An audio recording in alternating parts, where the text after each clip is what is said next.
Λέω 23. Ο απολογισμός. Όταν έφυγε και ο τελευταίος καλεσμένος, το σπίτι έμοιαζε με πεδίο μάχης, αλλά μια παράξενη ευφορία πλανιόταν στον αέρα. Τελικά, καλά παιδιά ήταν, παραδέχτηκε ο Βαγγέλης βγάζοντας τα παπούτσια του. Ειδικά εκείνος ο Πανιώνιος. Ξέρει μπάλα και η Blade. Πολύ ευγενικό κορίτσι, πρόσθεσε η Χαρούλα. Της έδωσα τη συνταγή για τα σουτζουκάκια. Μου είπε θα τη χτυπήσει τατουάζ στο πόδι της για να μην τη χάσει. Η Μπέλα τους κοίταξε συγκινημένη. «Σας ευχαριστώ», είπε. «Σας ευχαριστώ που προσπαθήσατε». Ο Σάβας, που είχε παρακολουθήσει όλο το βράδυ, πίνοντας ουίσκι και αναλύοντας κοινωνιολογικά το φαινόμενο με τη Λιδία, σηκώθηκε. «Πάμε Λιδία. Νομίζω είδαμε αρκετή σουρεαλιστική τέχνη για απόψε». Καθώς η πόρτα έκλεινε πίσω τους, η Χαρούλα γύρισε στον Βαγγέλη. «Βαγγέλη, λες να κάνω κι εγώ ένα μικρό». «Μικρό τι?» «Τατουάζ. Ένα μικρό τριανταφυλάκι». Ο Βαγγέλης την κοίταξε με τρόμο. «Χαρούλα, πήγαινε, πλύνε τα πιάτα και άσε τις τρέλες. Θα μας πέσει το ταβάνι να μας πλακώσει».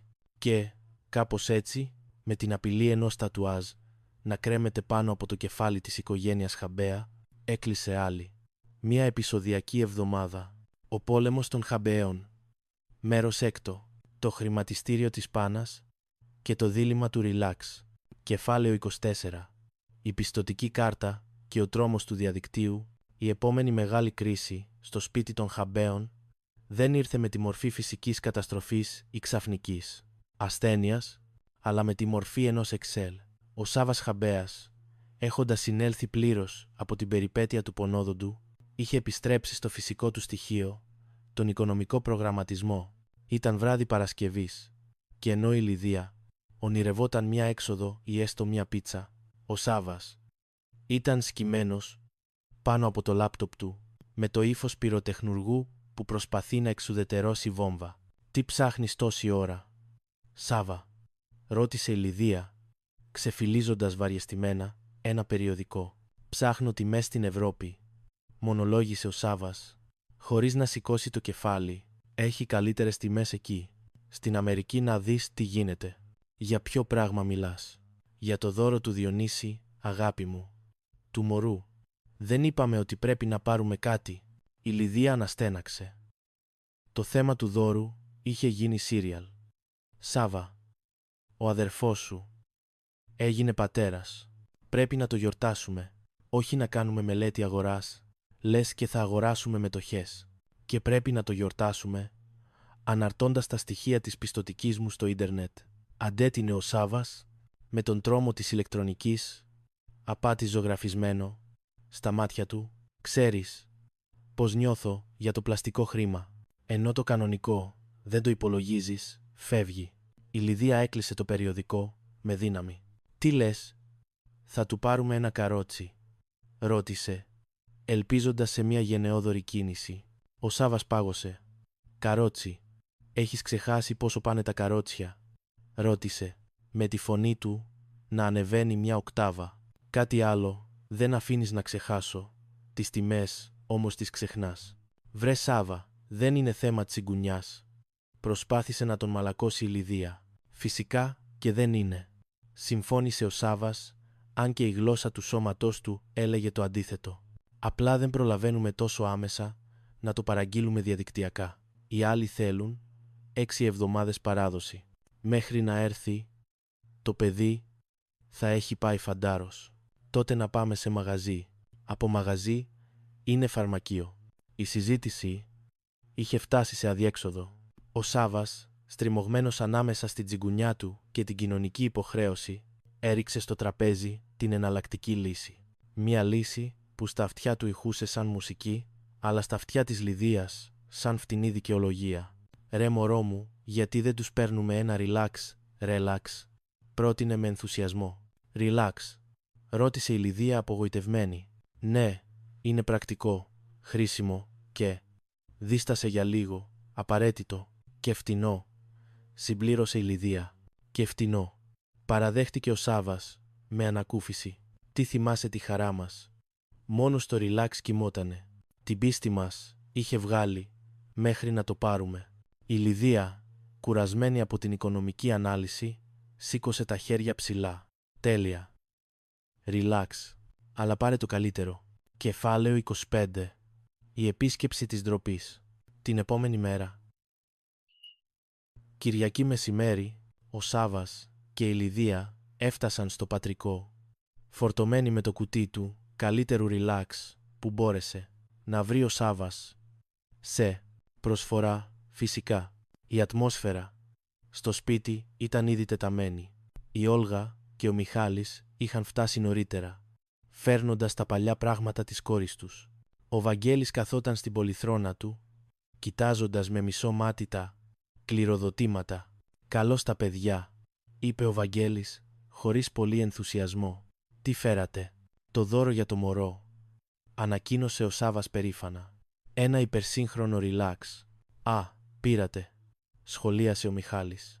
«Εμείς φέραμε το κάθισμα αυτοκινήτου της Ρινούλας και την κούνια», συμπλήρωσε η Όλγα.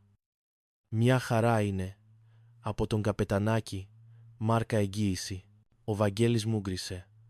«Μόνο από εμάς δεν καταδέχεστε τίποτα δηλαδή», μονολόγησε. «Ο Σάβας παίρνει relax, η Όλγα φέρνει τα παλιά. Εμείς οι παππούδες τι ρόλο βαράμε?» «Μην αρχίζεις πάλι, Βαγγέλη», του είπε η Χαρούλα. «Το παιδί νιώθει άσχημα να μας ζητάει και δώρα. Επειδή τους φιλοξενούμε». «Μπα, δεν είναι αυτό», επέμεινε ο Βαγγέλης, ρίχνοντας μια φαρμακερή ματιά στον Σάβα. «Είναι που ο γιος σου έχει καβούρια στην τσέπη. Η οικονομική του περισυλλογή δεν έχει όριο». Ο Σάβας κοκκίνησε. «Έλα μωρέ μπαμπά, μην το λες αυτό. Πήραμε κάτι χρήσιμο. Και στην τελική δεν μετράει η αξία, αλλά η κίνηση». «Η κίνηση μετράει», συμφώνησε ο Βαγγέλης ειρωνικά. «Αλλά άμα η κίνηση είναι να βγάλεις το χέρι από την τσέπη και δυσκολεύεσαι, έχουμε θέμα». Κεφάλαιο 26. Το φιάσκο του χρώματος. Η κατάσταση χειροτέρεψε όταν ο Διονύσης και η Αλίνα άνοιξαν τα δώρα. Το relax του Σάβα ήταν, ευτυχώς, σε ουδέτερο χρώμα. Ήταν το μόνο που είχε απομείνει στην προσφορά, αλλά τα πράγματα της Όλγας προκάλεσαν νέο γύρο αντιπαράθεσης. «Είναι ροζ», παρατήρησε ο Βαγγέλης, δείχνοντας το κάθισμα αυτοκινήτου της Ρινούλας. «Μήπως ξεχάσατε να το αναφέρετε?» «Υφινάμεν την γκέμ».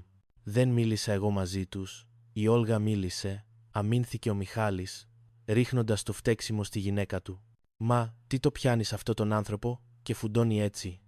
ψιθύρισε η Λιδία στην Όλγα. «Δεν φουντώνει ο Μιχάλης. Ο μπαμπάς φουντώνει», απάντησε η Όλγα. «Αμπαντήσε, τέισε».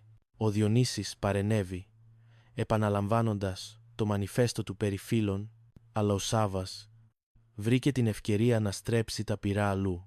«Βρε μπαμπά, είναι κρίμα να δώσουμε τόσα λεφτά για να πάρουμε κάτι καινούριο», είπε, προσπαθώντας να στηρίξει την οικονομική λογική. «Αφού θα το χρησιμοποιήσουν 10 φορές όλο και όλο. Εσύ, παιδί μου, γιατί ταυτίζεσαι με ανθρώπους που κυκλοφορούν με ποδήλατο στα 35 τους?» τον ρώτησε ο Βαγγέλης απελπισμένος. «Τσιγκουνιά είναι η αλληλεγγύη». «Λογική είναι, μπαμπά. Δεν δίνεις 50 ευρώ να πάρουμε ένα κάλυμα», πρότεινε ο Σάβας. Η λέξη «κάλυμα» λειτουργήσε ως καταλύτης. Ήταν η λύση που ικανοποιούσε τους πάντες. Τον Βαγγέλη που θα έκρυβε το ροζ, τον Σάβα που ήταν φτηνή λύση και τον Διονύση που δεν θα αγόραζε καινούριο πλαστικό. «Ωραία», είπε ο Βαγγέλης. «Θα πάμε στον καπετανάκι. Μας ξέρει χρόνια. Θα μας κάνει έκπτωση». «Πάλι στην έκπτωση το μυαλό σου», σχολίασε η Χαρούλα, αλλά χαμογέλασε. Τουλάχιστον, για αυτή την Κυριακή, ο εμφύλιος πόλεμος είχε λήξει με ανακοχή. Καθώς έφευγαν το βράδυ, ο Σάβας ένιωσε νικητής. Είχε γλιτώσει το ακριβό καρότσι, είχε περάσει την ιδέα του καλύματος και η πιστωτική του κάρτα παρέμενε ασφαλής στο πορτοφόλι του. «Είδες, Λιδία», της είπε στο αυτοκίνητο. «Με τον σωστό προγραμματισμό όλα γίνονται». Η Λιδία τον κοίταξε και κούνησε το κεφάλι της.